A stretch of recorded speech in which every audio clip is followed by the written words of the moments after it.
pada saat ini dia ditugaskan untuk menjadi gembala sidang di Pulau Kreta. Dan untuk itu saya mengajak kita bersama-sama membaca dari Titus pasal yang pertama. Kita mulai dari ayat yang pertama. Demikianlah bunyi firman Tuhan. Dari Paulus, hamba Allah dan Rasul Yesus Kristus, untuk memelihara iman orang-orang pilihan Allah dan pengetahuan akan kebenaran seperti yang nampak dalam ibadah kita.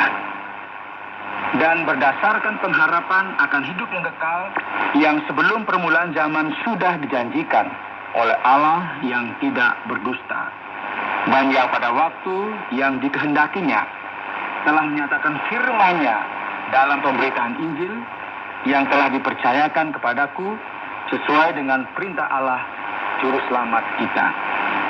Kepada Titus anakku yang sah menurut iman kita bersama, kasih karunia dan damai sejahtera dari Allah Bapa dan Kristus Yesus Juru Selamat kita menyertai engkau. Saudara, pemberitaan firman Tuhan seharusnya membawa pengharapan.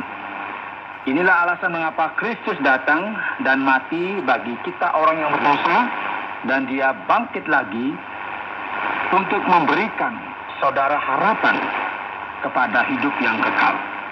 Orang-orang pilihan Tuhan adalah mereka yang percaya pada pesan tersebut dan mereka mengenal kebenaran. Kita juga perhatikan suatu poin yang penting di sini, bahwa Tuhan tidak pernah berdusta. Tuhan adalah perwujudan kebenaran. Dia tidak bisa berdusta. Adalah setan yang menjadi penulis dan bapak dari semua dusta.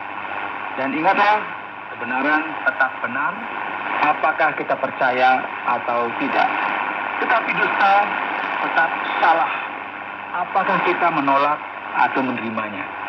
Nah, banyak orang yang puas dengan mempercayai hal-hal yang tidak benar. Tetapi Yesus datang dari Bapa di surga, dan dia adalah jalan, kebenaran, dan hidup. Apakah Anda percaya bahwa Yesus menyatakan kebenaran? Saya percaya. Dan Yesus yang memilih Paulus untuk menjadi rasul bagi dunia non-Yahudi. Jadi, tampaknya Yesus merasa bahwa Paulus cukup dapat dipercaya untuk menyatakan kebenaran, untuk memproklamasikan kebenaran, untuk berjalan dalam kebenaran, untuk menulis kebenaran, dan untuk mengungkap apa yang palsu.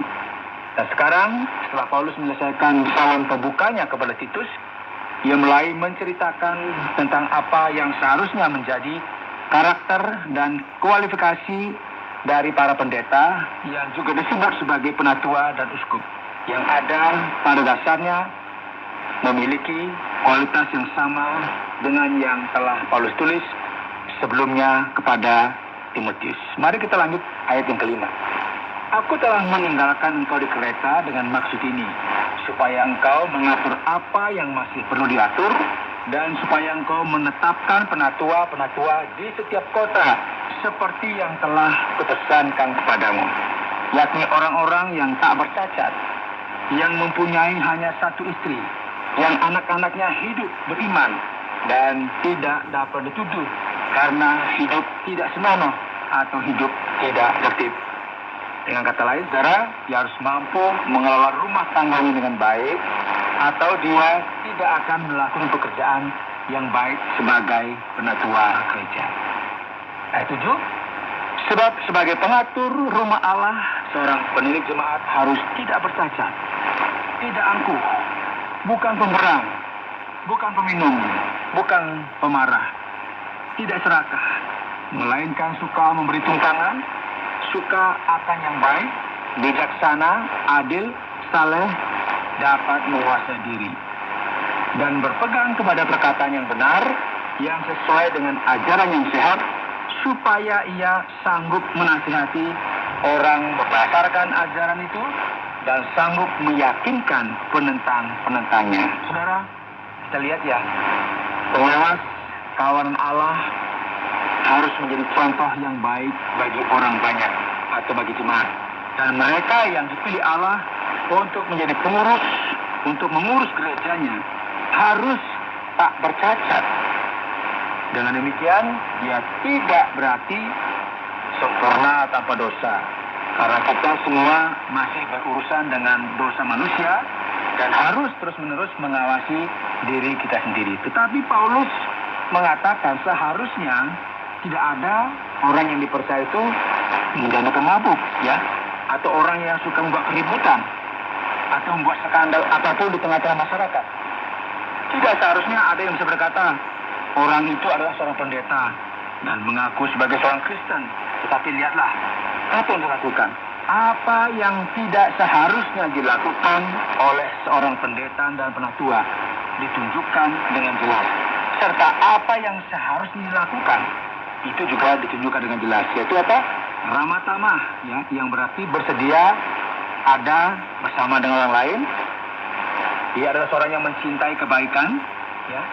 Dan saya kira ini kita nanti akan bahas lagi di lain waktu, karena kita harus lanjut lagi yang membaca ayat selanjutnya. Ayat 10, karena sudah banyak orang hidup tidak tertib, terutama di antara mereka yang berpegang pada hukum sunat. Dengan omongan yang sia-sia, mereka menyesatkan pikiran.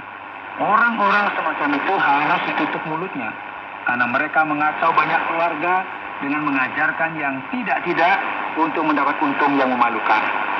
Seorang dari kalangan mereka, nabi mereka sendiri pernah berkata, dasar orang kereta pembohong, binatang buas, pelahap yang malas, kesaksian itu benar.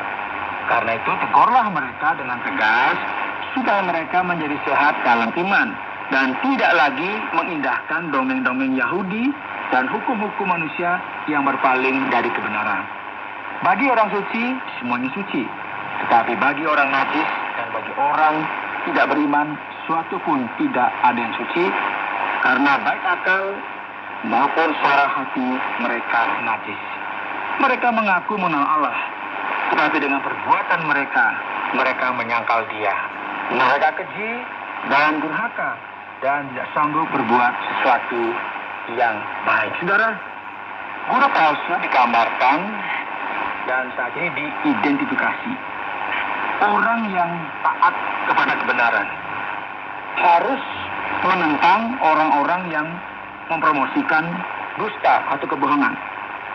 Dan mereka harus memiliki karakter yang cukup kuat untuk dapat mengecam orang-orang yang suka berbohong, untuk menegakkan perilaku yang baik. Kita lihat ada hamba Tuhan yang palsu, biasanya mementingkan diri sendiri, dan mereka menyembunyikan motif sebenarnya di balik topeng agama.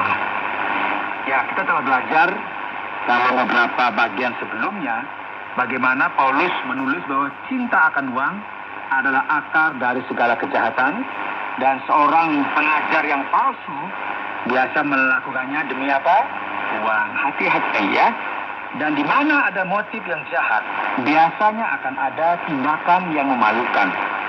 Tahukah Anda bahwa orang yang tidak percaya dapat mengenali orang-orang yang mengaku religius tetapi sebenarnya palsu?